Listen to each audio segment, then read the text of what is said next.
Well, to talk a little more about those reports, I'm pleased to be joined now by Marco Vicenzino. He's an international affairs commentator and the director of the Global Strategy Project. He joins us from London today. Welcome to the programme, sir. Good afternoon. Can I just ask you, first of all, what you make of these accusations? Are they credible, surprising? No, it's not surprising at all. I mean, just this is what the public knows, and there's a lot going on that the public does not know. We're not living in a state of war, but I would say we're living in a state of approaching war. Continuous escalation, not just rhetorical, but also actions on several sides. We're looking primarily at the Taiwan Straits. Would be what everyone's pointing at is obviously a potential attack on Taiwan, but around that attack would be several other places that would fall subject to the conflict, and one of them being particularly Guam. Guam is obviously it's a big American military base. It would play a role in the helping to defend Taiwan, but it also serves as a major communication hub. What you have is underwater cables that connect Asia to the U.S. to communication, and Australia to the U.S. via Guam. And if an attack happens and those cables are cut, you'll have a communications breakdown. And it's not only. And another issue is that if there were to be an attack on U.S. critical infrastructure, it's not just an attack on the U.S., it's an attack on the greater Western alliance, because the economies of the West are all interconnected. And being interconnected in that way, everyone's going to have an impact. So I think it's just, if we don't look at this purely as a China-U.S. issue, you have to look at it as China and broader Western alliance. And it's important to take that into account.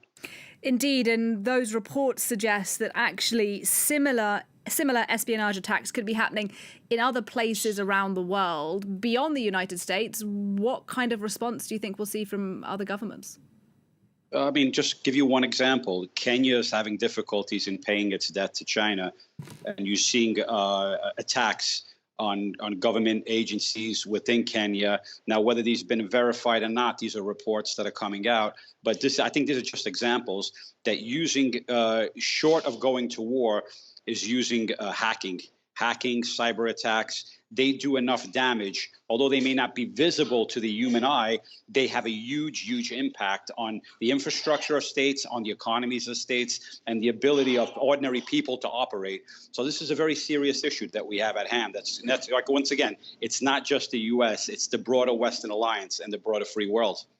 Indeed, your point is well taken that this is a Western-China problem rather than just related to the United States. But clearly, the relations between Washington and Beijing are pretty fraught indeed. Do you think this is going to be particularly damaging to that relationship now?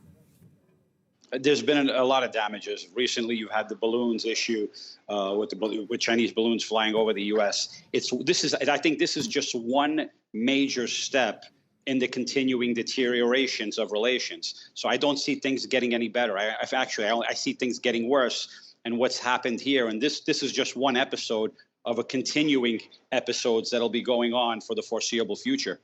Indeed, and China has denied those allegations, no surprise really. But what can we say about U.S. tactics, do you think, on the world stage? Are they particularly different to what we're seeing from China? It's a game of defense and offense. Defense is ensuring that you're going to be covering your critical infrastructure. So what was uncovered right now has to serve as a lesson.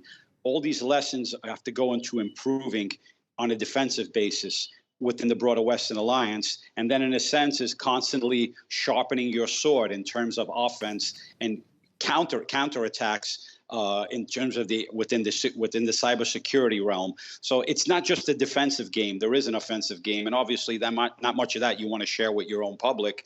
But the idea is there's also a diplomatic angle to this, and the diplomatic angle is that when you find out these things going on, when possible, share it with your public and share it internationally, because this impacts the lives of ordinary people. Marco Vicenzino, thank you very much indeed, sir, for your time and your analysis today. Thank you. Thank you.